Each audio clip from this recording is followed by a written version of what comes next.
Hi, I'm Bonzi Wells of Let's Get Technical, and I'm here to talk to you about BetterHelp. Yes, BetterHelp, H-E-L-P. As a 10-year former NBA player, a lot of people think that we're invincible to everything because you have fame, you have money, you have a certain lifestyle. But people don't really get a chance to talk to you about the mental health aspects that us athletes fight with every single day. I know when I played basketball, I wish I was strong enough to be vulnerable enough to ask for help. Visit betterhelp.com/LGT. That's BetterHelp, H-E-L-P, and join the over 1 million people who have taken charge of their mental health with the help of experienced professionals. Get 10% off your first month at betterhelp.com/LGT. Hey, yo, what's up? It's your boy Stevie Williams, DGK, and I'm getting technical with my man Bonds and She on Ballislife. And here we are again with another episode of Let's Get Technical with your boy, She Wallace, my brethren, Bonzi Wells. And yo, we have a special guest to me. This is a special guest to me today. This is representing that 215 all day. And you know what? If y'all don't know this gentleman beforehand, you will know him after this interview. All right. This gentleman is an international professional skateboarder. And ladies and gentlemen, I'd like to welcome to the show Philly's own Stevie Williams. Yes, sir. What's poppin', yo? Stevie, what's good, man? Hey, pleasure to have you on the show with us today, good brother. And it's a pleasure too, y'all. Looked up to both of y'all. I watched both of y'all career. You know what I'm saying? Appreciate that, man. Welcome to the show. Welcome to the show. Hey, Stevie, before we get started, I'm gonna let you know, man, I'm gonna learn a lot on this episode today. I'm looking forward to diving in. And I tried skateboarding when I was about 9 or 10, took a nasty fall, retired all in the same week. So I mean, same day, niggas gone. Yeah, so I'm looking forward to this conversation, man. You know, Rashid's been talking about this for a long time, man, and he's made me study up on you, man. So, man, hats off to you for everything you're doing. Salute, man. So, you know, it's a blessing, man, everything you're doing. Back at y'all, man. You know what I'm saying? Yeah, for sure. So, Stevie, why don't you give our audience a little about yourself, man, a little bit about your history. I'm a pro skater from Philly. I grew up in North Philly, Strawberry Mansion, and then you know, my mom moved me out to West Philly where it was a little bit different. I used to ride bikes and go to the park, and I used to flip and all that type of shit, you know what I mean? But I had ran into my cousin, and he used to skateboard, and we all used to tease him. But he used to like always say like, "Oh, I could teach you how to do this." And one day I just was like, "Fuck it, let me learn." And I learned how to ollie that day, and I was just hooked. Like, it was just, that's all I wanted to do. I used to play ball. I used to run track.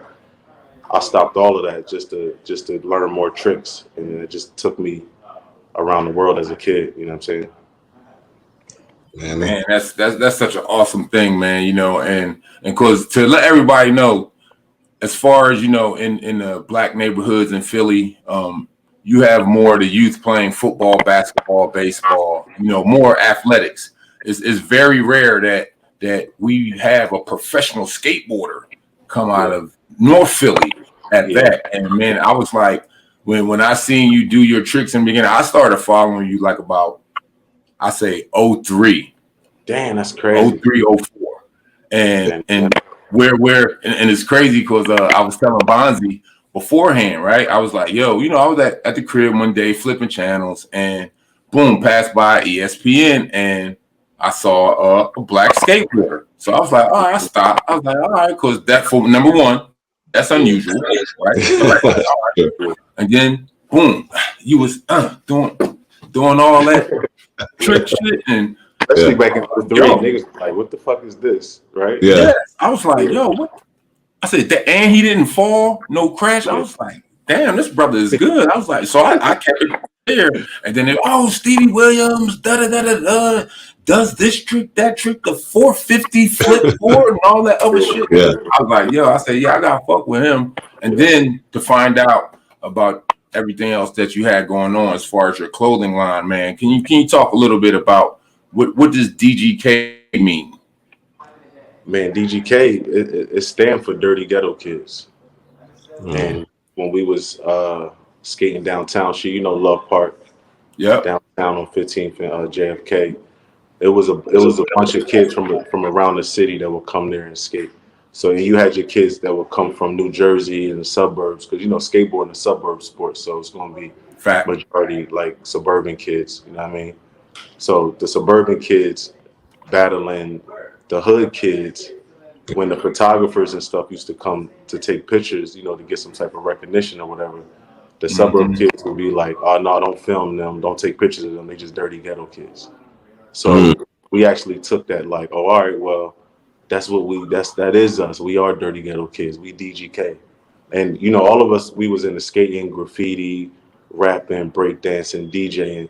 So it was something to throw up on the wall when we was after we skate. We be in the trains and tagging and all that type of shit. And we would actually throw an educator that was our clique. But me knowing that I always wanted to be a pro skater one day, it would just be dope to just have DGK on one of my boards if I ever turned pro. So that was just like a dream of mine. And then, when I eventually turned pro at 19, I was hot, and I learned about cells. And I had an opportunity to start my own company at 21, damn near 21, 22. And my partner was like, "Well, if we do this brand, what you want to call it?" I'm like, "Fuck it, I'm calling that shit DGK." And he's like, "Oh, what does DGK mean?" I'm like, "Yo, Dirty Ghetto Kids." He was like, "Well, are you sure you wanna?" And I'm like, "Yo, this is what I want to do." You know what I'm saying? He's like, "Well, we don't know if it's gonna really sell." I'm like, "Bruh, it's either I'm gonna do this or I'm gonna go back to just." I was already hot, so it was a good decision that me and my partner both made, because at that time, everybody shitted on me like, "It's not gonna work. That's a corny name. The name is too bad." And it was just like, I didn't really give a fuck though. It was just something that I wanted to do. You know what I'm saying? And that was almost 20 years ago. You know what I mean? So DGK is it's not just an African American owned skate brand, but it's actually on some business shit. It's top 5 brand in the whole skateboard industry, period. So, that's what's up, my brother. Congratulations. Because I'm black, I got a company. It's DGK is a real thing. It's the top 5, one of the top 5, definitely top 10, but top 5 skateboard company, only because it reflects our genre, and there's no other brand that reflects genre in this industry. So we alive, and that's what it is, DGK. You know what I mean? Yeah, that's what's up, man. Yeah. So going back, when you said you gave up all the sports and you jumped into skateboarding, how did your community embrace you? Because sometimes skateboarding is a new sport. A lot of people don't really adapt to it and don't understand it. Like you said, you was tagging. Did you get the initial support of it, or was it like after you made it that people start jumping on the bandwagon, other than your core group? Yeah, you know how that is. I mean, yeah, the hardest thing was to accept, which was kind of fun, that people calling you names and calling me white. You know what I mean? Yeah. But at the same time, I could rumble too. So it wasn't really much about like me. It was all about when you kids, you cruel. You got names, jokes. Wasn't that really too crazy? Like feelings, they may hurt, name calling and all that stuff. But eventually, like you'll get over it. So one thing I did have, that I wasn't scared to rumble nobody. And coming from Philly, it's just one of those cities that's just going to test you, whether you on a train, whether you got a skateboard or not. I mean, we come from hands stealing bikes, niggas stealing bikes. They see you, they try to steal your skateboard on GP. Niggas want to give you a rumble, slap box. They don't even know you. It's just something it's just the environment that we come from. So I have that. And me and all my homies, like when we go home, yeah, y'all got jokes, but it ain't like we ain't going to say nothing back. You feel me? So it's just authentic to the city of where we from, and everybody got jokes. It is what it is. But 20 years later, like a nigga like me laughing though, like big time. You feel me? So it is what it is. It's hard in Philly, man. Y'all known to throw batteries at Saint Nick.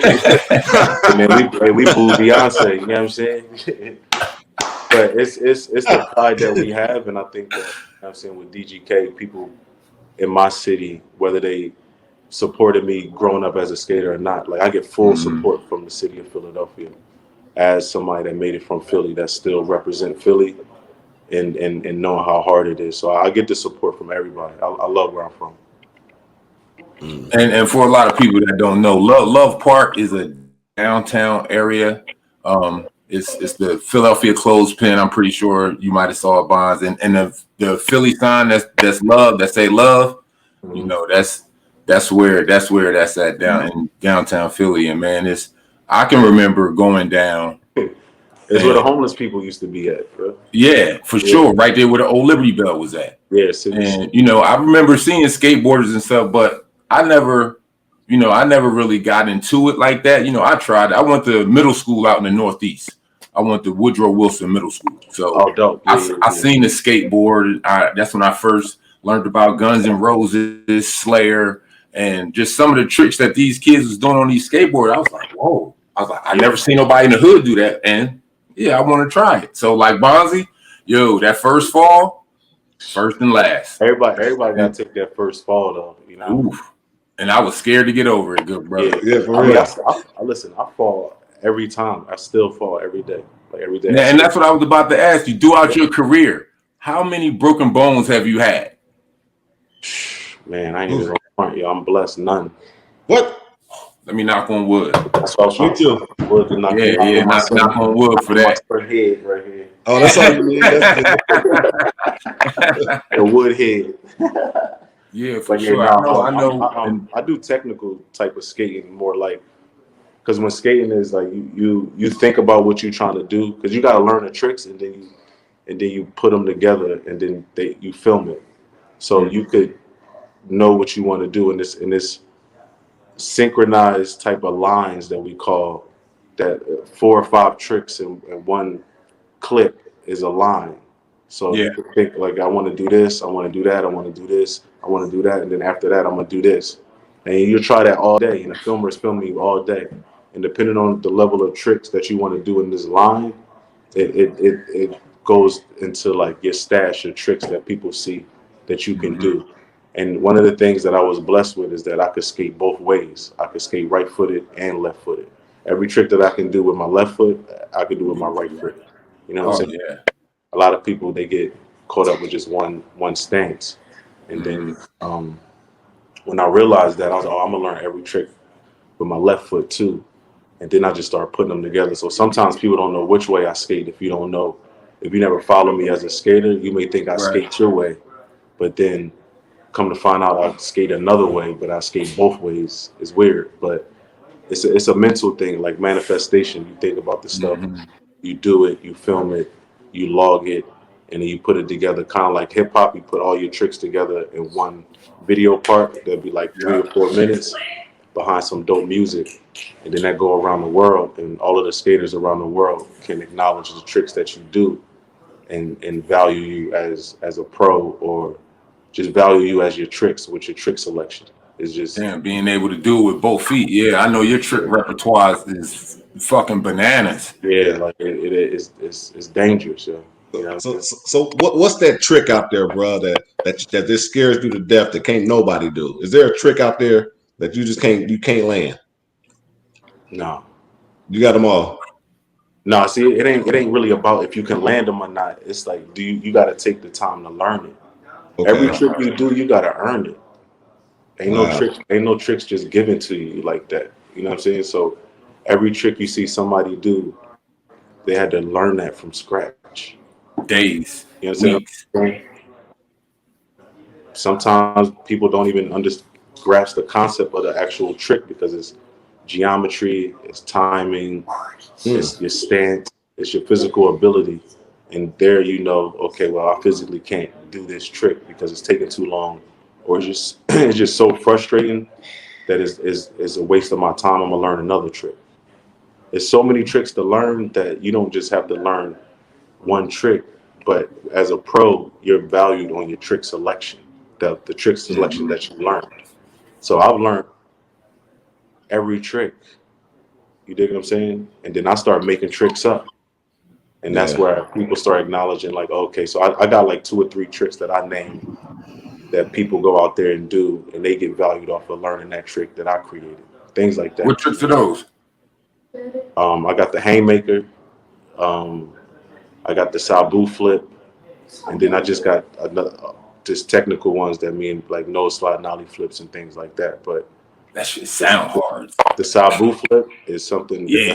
that's my nickname from Philly, and then the haymaker is like a haymaker from Philly when you boxing, and people actually they be trying to do my tricks in front of me, little kids, like adults, they'll try it in front of me and like look up and see if I see them doing it, and if they land it, I'll be like, yeah, that's what's up. And they be like, oh, Stevie, you know what I mean? Or people will be like, oh, I'm about to do Stevie's trick. So it kind of keeps my name relevant and timeless because tricks are what people really make themselves feel good about achieving. If you learn a trick that you thought was super hard and you actually landed it and rolled away from it, you walked away feeling great about yourself, like empowerment. And those things carry you around the world, and people respect you on that. Self-empowerment and manifestation. Fact. And let me ask you this as well. What's your best run? You've competed in a lot of domestic and international skateboarding competitions. What you say? Which one was your best run? Where you like, yo, I know I killed that shit. They got to give me all tens across the board for that. None of them. Nigga ain't never got no 10. What? Hey, what's funny is though, like, cause I don't do contests. We ain't really contest based. It's more like street style and things like that, right? So me and my best friend Josh Kalis, we do streets competition, not street competitions, but we street skaters. So to put us in like a competition, it's like, nigga, you know we losing, but but the money that they give us to enter, like, it's free money. You know what I'm saying? Yeah, you gotta do it. So the last contest was like the Maloof Cup. You know what I mean? It was at Huntington Beach. It was dope. I had it with the family, friends. They like, oh, you about to do the contest? I'm like, yeah, I'm about to do all that, you know. But really, me and my man had a bet. I bet him that I was going to beat him in the contest. So we had our own little contest inside the contest, and I don't really know who won, but just me and him gave it our all out there, and we made the best of it. And that's really what it's about. If the fans see you out there competing, just having fun, and it's not really about so much winning. It's just as long as you out there having fun doing your thing and you looking good doing it, you do that one trick that people can see in person, then that's worth the money right there. And that's how we get busy. We take our tricks to our little places, and the kids see us do our thing, and they appreciate it and they buy our product. And that's how my brand was able to survive for 20 years, just being out here doing skating. You know what I mean? Man, that's what's up. So let's talk real quick, man, because you've made so much impact. Let's talk about your impact on the culture, man. I mean, you've generated a whole culture of skaters. Let's talk about how you feel about, doing that and your obligation to keep it going. I mean, I got my own kids now, so I look at it like, I'll be bored. I ain't even gonna front you. I don't have nothing to do at the crib. I got a dog, and I'll be cleaning, and I go out and skate. And then when I do go skate with the little youngins, before I was skating, people would be like, "Oh, like I'm better than him." But now, when I skate with people, they just happy to just skate around me, and it pushed me to learn more stuff. So, but in my head, I'm out there competing with the little dudes, like I'm better than y'all. But it's really no smoke though. They killing it, and I'm just having fun making money. Word. And you definitely inspired a whole untapped market of skateboarding. Being from the hood with a lot of hood kids and stuff. Like, do you have any you got any skate parks in Philly, or like what is you doing any charity work? You got a foundation out there. What you got rocking? Yeah, I got this thing that we got called Saved by Skateboarding, and we go and target inner city kids, underprivileged kids in the neighborhoods, in the hoods, and give them skateboards, do a cookout, inspire them, skate with them, bring a team. We did my old neighborhood. I'm from 31st and Berks over there, 30th and Diamond. So we did something over there. We did something at O Block in Chicago. We did something in Southwest in DC. We did something in Opalaka. We did something in Brazil, up in the hood. Nickerson Gardens out here on some West Coast gangster shit. You know Yeah, what I I mean? heard of that We spot. go right in the hood, hit up the big homie, and get the pass to go in the hood to give out Fact. kids, skate with them, play ball with them, show them what's up, let them know like you can be a nigga like me and still be black and skate and be from the Hmm. hood. And, you know what I'm saying? You can just change your situation. You don't got to leave the hood, but you can better your circumstances by doing something different. And even if you don't want to leave the hood, just move into a better apartment, a better house. You know what I mean? Like, Just bettering yourself. yeah, Yeah. bettering yourself. And that's what we promote: self improvement, self empowerment, positivity, spirituality. You know, giving back and having fun giving back, making giving back cool. Like that's the thing to do. So we go right into them like damn the most dangerous hoods and give back. Yo. You know what I mean? Mhm. We know that other people that try to bite the style or they may want to like copy what DGK is doing is one thing that I know that you ain't from where I'm from, so you ain't gonna be able to go into the hood, especially if you ain't got like a big homie to call. You can't just pop up giving out skateboards and shit. They gonna rob you. You know what I'm saying? So we Yo, know what you doing? we know we go directly into the spot. We did something at Nipsey Hussle spot. I think right before COVID, and it was dope. You know what I'm saying? Just kind of keeping the positivity going, the message, and giving kids a new opportunity and option to make it out of the circumstances that they in. You know what I mean? Yeah, man. That definitely, my thing was basketball, of course, but Yeah. yeah, good brother. You, man, this, like I said, Football too, again, yo. it's special to me, man. And Yeah. that mean a lot though too, she because off the board, you know, we still had to dress and do our thing. So Right. I always had the uptown sheets, yo. I still got a pair at the crib. Like everybody keep a pair of sheets at the crib. You know what I mean? So And, and, it's an honor to just rock with both of y'all too, because I followed y'all career watching basketball, and I'm a big fan. You know what I'm saying? I just do my thing, so yeah. I can get paid and get my circumstances and my family out the hood and see my kids not have to deal with the same issues I did when I Yeah, was first growing up. generation out the hood. Yeah, Yeah. yeah, for sure. Yeah, you know what I mean. I tell my son that all the time. Like all of the rap songs we listen to, I'll be like, yeah, they talking about you. Yeah, I did that already. I told about the hood. I had a little boy. He go to the suburb school. Nigga, that's you. You know what I'm saying? So Uh-huh. just in case you know or you don't know, but a lot of hard work go into like learning these tricks, and those tricks was able to change my life, yo. Skateboard tricks. You know what I Man. mean? Straight up. Just like basketball for y'all. You know what I'm saying? It's Oh, it definitely changed our life. It yeah, definitely changed our life. But you spoke on it a minute ago about Rashid. I know Rashid is the I don't want to give him the big head because that's my big homie too. But let's talk about Rashid, the impact he had on younger guys in Philly growing up, yeah. because some people call him a cult hero where he's from, man. So let's just talk about Rashid, A man. lot of people call me an asshole. I was about to Yeah, say that that's true too. though. That's true though. I mean, she that nigga though. Fuck all the dumb shit. You know what I'm saying? Like, nigga, if you ain't supporting Rasheed Wallace, then nigga, he's a dickhead. Like, you the man. You already know. Like Philly, that's like, you a major icon that never switched up. Because when you get that big, we gotta go commercial. We gotta play it safe. At some point, yeah. At that point where you want to not go back to the hood, you got to make that choice.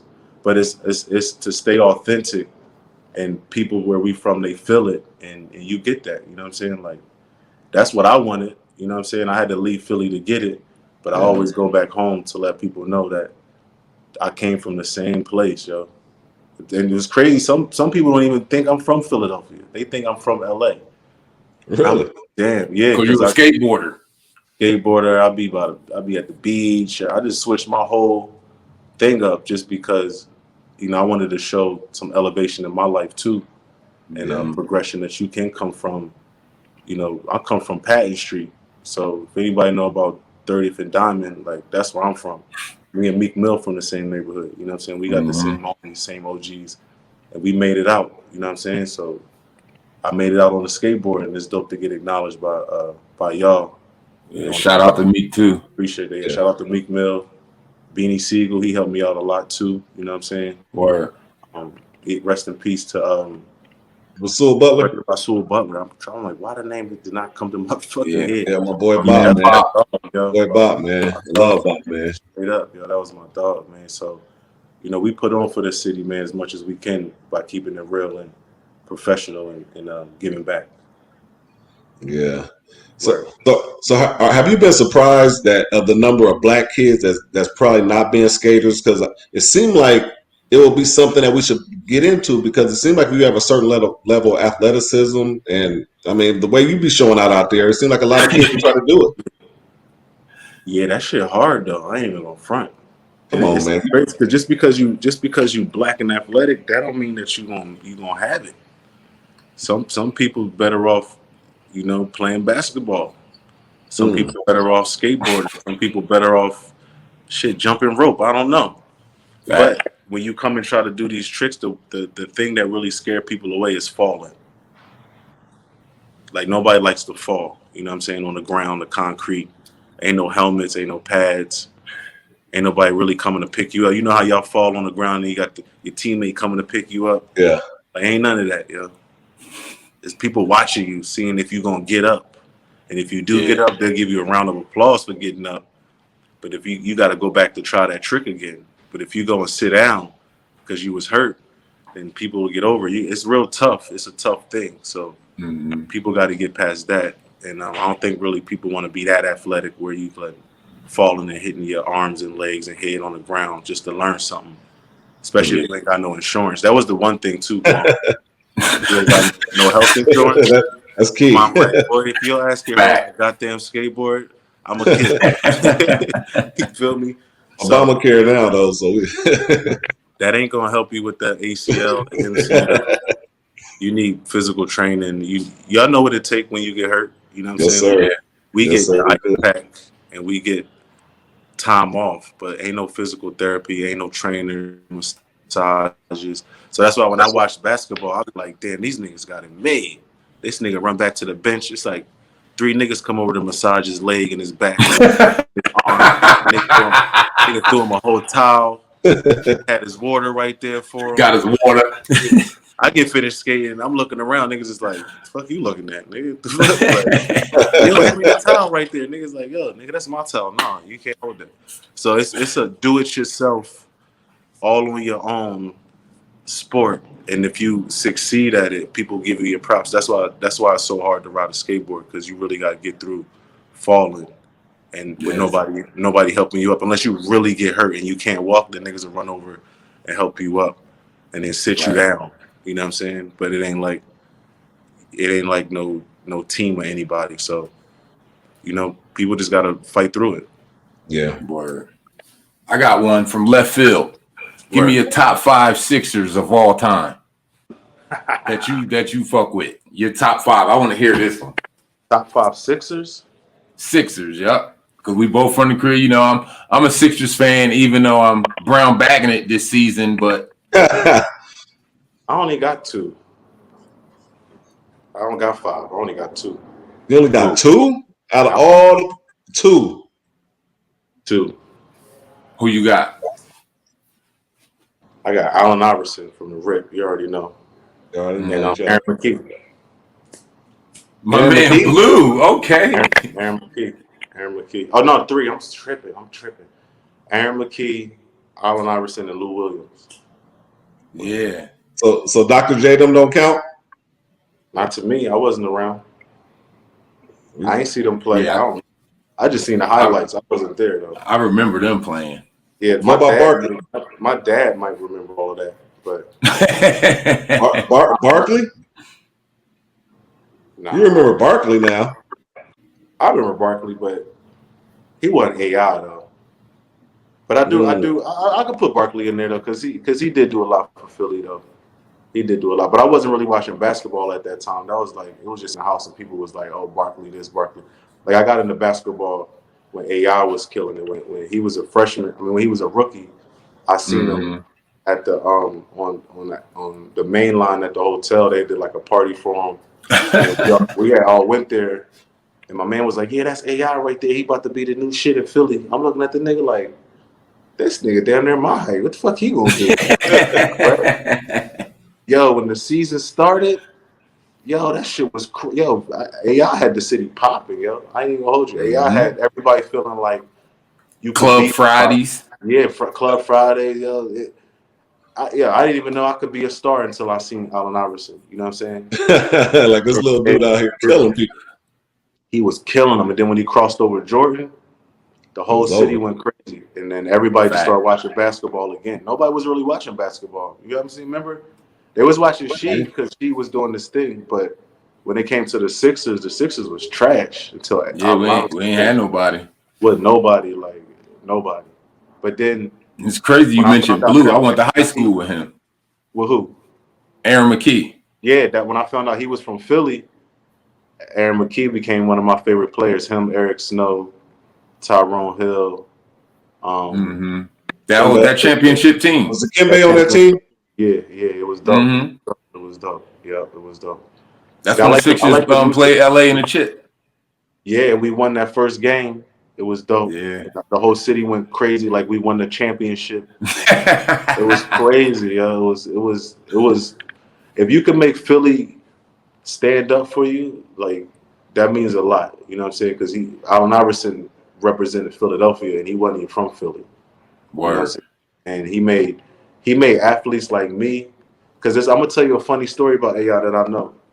Yeah. He pulled up to the Rockefeller concert or something like that, and with him and his homies, and they wouldn't let AI in. It was Jay-Z, Beanie Sigel, all them niggas. They wouldn't let him in or whatever. So AI pulled back up with like 3 or 4 of his Bentleys and just blasted music in the parking lot and took over the whole show. Like he forced everybody hand, like, nigga, I'm way cooler than y'all niggas. Like y'all rap niggas, but this basketball money, this Bentley money, and AI was killing them in the city. Chains, Bentleys, bitches, Yeah. everything. It was like, yo, you could be an athlete and still be better than the rap niggas, yo. And that's when I was like, yo, I got it. I got the formula. Like, Mm-hmm. I could be whoever I want to be because Allen Iverson showed me that you could be an athlete and still be cooler than the rap niggas. And all the rap niggas want to be like you because you got everything that they rap about. And that's when I was like, oh, okay, I just got to skate hard, do my thing, and make as much money as possible. And that's what I did. I took the formula from the basketball athletes and the sportsman-like conduct instead of trying to be like a rapper, competing with niggas. I'm like, I'm going to bust niggas' ass on the skateboard and make as much money, and I'm going to stunt like crazy like a rap nigga. And that's what blew DGK up. You know what I'm saying? So Yes. it's all from the Sixers. It's all from Philly. That's why I give it like my era. Like no disrespect to Dr. J because I know he did a lot for Philly. Fact. But me growing up and what I seen with my own eyes and the placebo effect of what caused me to inspire other people because I wound up signing a Reebok and people was calling me the Allen Iverson of skateboarding. Oh, And that Okay. meant a lot to me. And I didn't even know the nigga AI. It was just like that much of a comparison that I knew that I was on track to inspire my genre of black kids that didn't know that you could actually be a superstar skateboarder just like a rapper or just like an AI. So I kind of gave them niggas hope and it just kind of trickles down. But I got all of that from like AI and Jay-Z and being from Philly, you know what I'm saying, Beanie Sigel, and just keeping it 100 with what I do and not try to do nothing else. You know what I'm saying? Yeah. Be the best at what I do, straight up. And That you are, brother. You definitely are. And since we're talking about this hoop stuff, and you old school like us, I can tell that.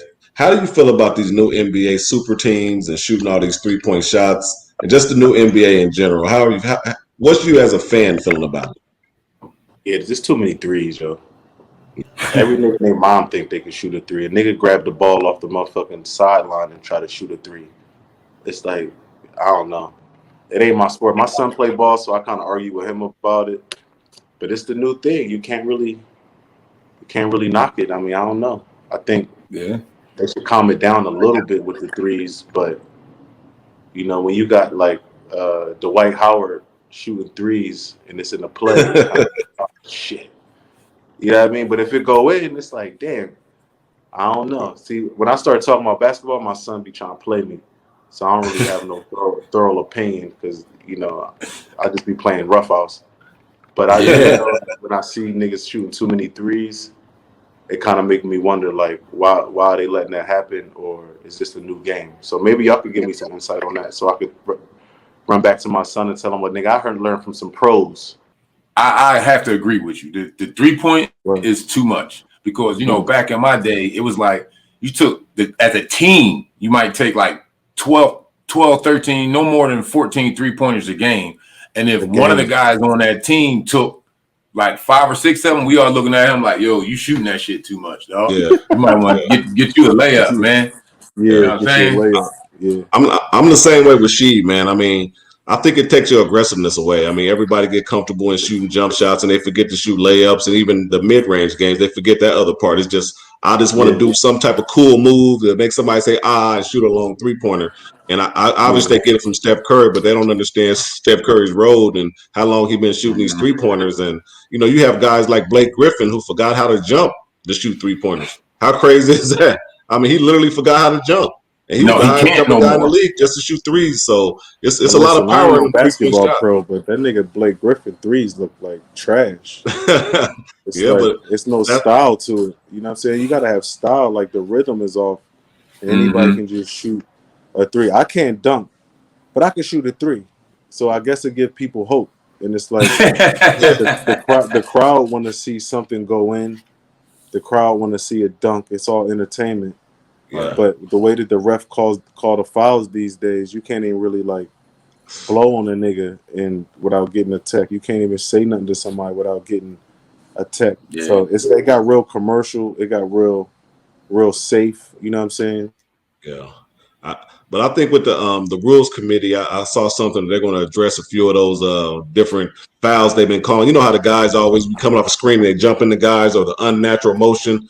I think if they take that out of the game, it could be cool because these guys manipulate the rules to the point where it's just not even cool. Just watching them guys hoop. Anybody touch them, they emphasize it. Like when I was growing up, it's crazy. Yeah. Yeah. When I was growing up, thinking, like, where do y'all learn? Do they be learning flopping in practice? But it's the rule thing that manipulates it. Us, like when we hooped, you was bred. We not giving an inch. If you bump me, I'm not going an inch. You going the other way. I'm not going. These guys they emphasize it, and even guys like Bron, and I love Bron, but Bron, when Bron start flopping, that's when I knew the game got when Big Bron and Bron's a goon.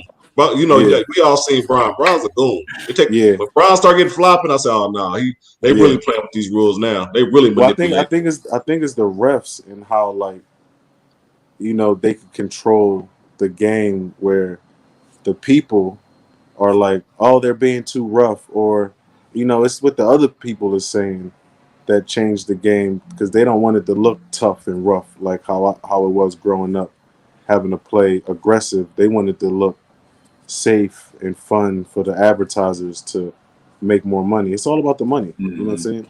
They don't want people in there fighting. They damn sure don't want a bunch of niggas in there fighting, fucking up the money, looking like they're about to fight. You know, you talking about like that Malice in the Palace thing Rashid was involved in? Yeah, they definitely don't want that again. You know what I'm saying? You talking about that Malice in the Palace that thug right there was involved in? Damn, a few motherfuckers was in there, but Stevie, but it's corporate. It's corporate. It's a corporate structure. It's all got something to do with that money. Game. If you don't know how to play professional, then this sport ain't for you. You go try another sport. The game will go on. You know what I'm saying? Without niggas. So how you gonna do? You gonna adapt? Because I want my son playing, and he plays aggressive, but he plays by the rules. Yeah. Right. So the younger kids are looking at it. Okay, well, I'm gonna shoot threes. I'm gonna do this, but I'm telling my son like he's scared. Like when I took him to Venice yesterday, the dudes pulled me to the side like, "Yo, tell him to be more of a dog." Like I'm like, I'm not telling him that. He know the game more than me. I'm not gonna have him go in there a bunch of grown men getting hurt because he got to prove to be strong to a bunch of niggas that didn't even make it to the league. Yeah. So if my son want to step back and do threes, or he want to play it safe, I'm on my son team. You know what I'm saying? All day. I talk to the coach, and if the coach tell me to say, "Yo, have Paris go a little bit harder, work with Paris on this," or if I can tell the coach, "Well, why can't my son be a little bit more aggressive?" They'll explain to me, and then I'll be like, "Okay, cool," and then I can support my son on that. And I guess that's the new rules. Yeah. Right? That's how it is now. It's gonna be like that for a minute. It's that small ball. Hey, if you want to make $200 million a year, you got to play by the rules, yo. Yeah, fact. And I don't think nobody want to, say, well, that ain't fair. It's like, well, yo, You making $250 million a year. I mean, $250 million in 4 years. Yeah. Like what? Who else is making that type of money in any damn near sport? With coming from 19 up to like 32, you can get like Chris Paul. He up there fighting for $100 million contract right now. No He 36 doubt. years old. Yeah, he gonna get it. He gonna Make get me it. want to come out of retirement. You got So let me ask y'all a question. So what y'all think about the big three? well, Is it over? Is it still popping? well, the big three. I was a part of the big three when we first started it, and the big Yeah, I three is remember that. cool. I Yeah. mean, yeah, we started it 4 years ago, and Cube them do some good stuff over there. It's just throughout the years, I think it's kind of got watered down a little bit with the rules, and then some of the star power start getting out of there, and in my opinion, COVID killed it, yeah, huh? COVID really hurt us. That really Mhm. hurt us. But they got some great minds over there to kind of collabo, and Cube does a good job of kind of bringing in different fresh minds to kind of try to help him generate money and generate excitement. So they're doing it. I think they're doing something. We're doing something different this year in terms of having like 3 or 4 weeks in Vegas and three weeks in New Orleans. And just kind Yeah. of keep it That's there to good. kind of keep because it costs a lot Yeah. to put onto the big three, man. It's a big show, man. I mean, It, Cube does it it is a big, big man. show. It Yeah. costs a lot of money to do that stuff. So I think Yeah. this year, hopefully, if we get through it, we can see some profit. Mm-hmm. Yeah, I was a big fan of the big three too. It was dope watching the players that I grew up watching still play, and it kind of reminded me of me and my homies. I'm 41. I'm about to be 42 years old. I'm still out here skating, damn near every day, every other day. But a Yeah. lot of my friends, they ain't. They not really as active as I am. So it was dope to see that a secondary market for people that actually created the culture. Yeah, I didn't know if it was coming back or not, but I yeah, was watching Big Three more than I was watching the NBA because of really. y'all.